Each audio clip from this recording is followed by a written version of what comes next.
Olá, está começando agora o Tela 1 Debate. O tema de hoje é sobre o preconceito racial no Brasil.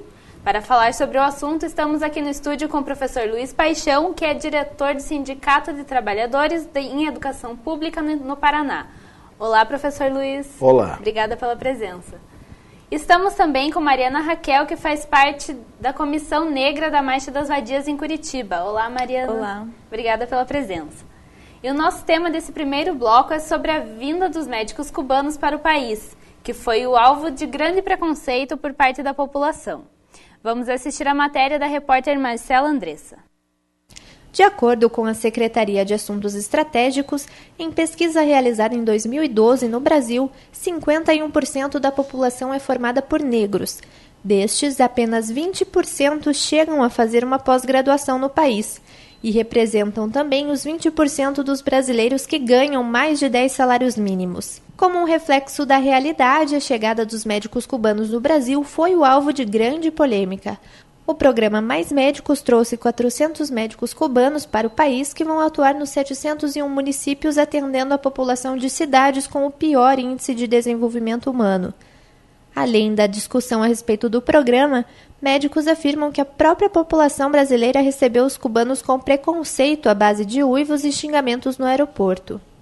Com essa polêmica, a questão que também fica no ar é a quantidade de negros que existem, por exemplo, na medicina. Nossa equipe de reportagem foi às ruas e perguntou se a população já foi atendida por um médico negro. Não que eu me lembre. Não. Sim, nem preconceito nenhum. Já sim. Já. Não teria nenhum problema. A gente não vê muito médico negro, a gente não vê muito enfermeiro negro, a gente não vê muito profissional de nível superior, até por essa questão de que as cotas começaram faz pouco tempo, e que a inclusão dos negros nos cursos superiores, na universidade, ela demorou para acontecer no nosso país, né? E a gente, por isso, já via nas universidades, na minha turma de medicina, tinha 2 negros na sala de aula. Então, é uma questão de inclusão mesmo que foi deixado para muito tarde para se fazer esse sistema de cotas aqui no Brasil e a inclusão dos negros nos cursos superiores. Então, primeiramente, eu gostaria de saber do senhor, professor Luiz, se o senhor acredita que esse preconceito contra os médicos cubanos é um preconceito racial ou isso tem a ver mais com... Porque supostamente eles estão tirando o emprego dos médicos brasileiros. Já ficou comprovado pelos dados apresentados pelo governo que não houve substituição e não haverá substituição de posto de trabalho de nenhum médico brasileiro. Acho que foi onde foi publicada uma pesquisa em que mais de 70% da população é a favor do programa Mais Médicos, porque é uma carência de médicos no nosso país, especialmente nos locais mais longínquos. Mas a demonstração do racismo, no caso dos médicos cubanos, ficou nítida quando no desembarque, né, e em algumas postagens de estudantes ligados à medicina e alguns profissionais, não generalizando, dizendo que os médicos tinham fisionomia de empregadas domésticas. Então isso mostra claramente que o racismo é muito forte ainda na nossa sociedade. Vendo a reportagem agora, eu lembrei de uma médica de Porto Alegre, que ela conta uma história de que em um determinado dia estava esperando no seu consultório uma paciente. A paciente chegou no determinado horário, era a primeira consulta, olhou para a médica, mas não imaginava que ela era médica por ser negra, e saiu. E ficou aguardando por uma boa parte de tempo, ficou por lá de fora esperando a médica chegar.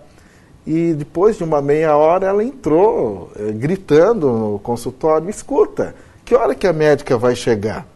E aí a médica negra disse: eu sou a médica.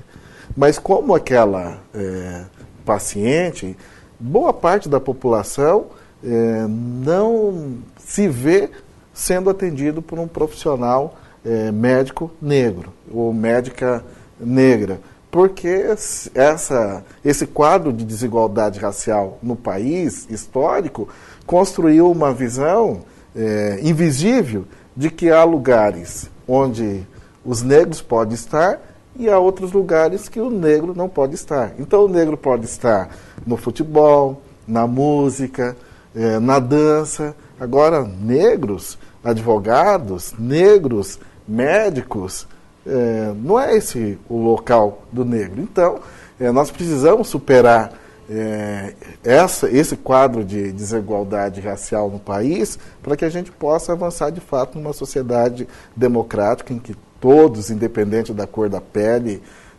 enfim, possam fazer parte da construção da sociedade brasileira. Uhum. E você, Mariana, você acredita que esse preconceito contra os médicos cubanos seja um preconceito racial mesmo? Com certeza, sem dúvidas. Porque, como ele falou mesmo, fica evidente que há um espaço que é destinado ao negro, que não é o espaço das universidades, não são os espaços de poder. Se você olhar hoje as cadeiras do Congresso, que negros ocupam as cadeiras do Congresso? Se você pensar que nós somos 51% da população brasileira, e se você olhar, hoje falam tanto no Joaquim Barbosa, um negro de 51% da população. Então você vê que, na verdade, o que se tem hoje nesses espaços, seja na medicina, na advocacia, que são cursos mais de elite no Brasil, o negro ainda é uma exceção, mesmo com as cotas.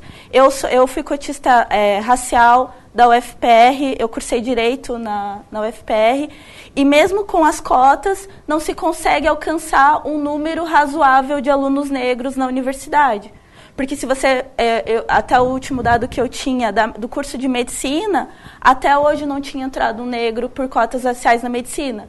Porque antes de você tem que passar, né, você tem que concorrer com a concorrência geral para depois concorrer pelas cotas. Então, normalmente os negros que fazem parte da população mais pobre do Brasil, né, que não tem acesso aos melhores cursinhos, às melhores escolas, ele fica marginalizado, ele já é impedido de entrar, né, num curso como medicina, e eu acho que fica evidente, óbvio, que essa atitude mesmo que veio esses comentários que saíram nas redes sociais, de que, olha, médicos com cara de empregada doméstica. Por quê? Porque esses cursos não foram feitos, não são espaços das pessoas negras ainda no Brasil. E isso ficou muito claro e evidente, assim. E você comentou sobre as cotas. Você acredita que as cotas sejam uma forma de melhorar, de trazer mesmo os negros para dentro da universidade, ou elas simplesmente reforça o preconceito que já existe?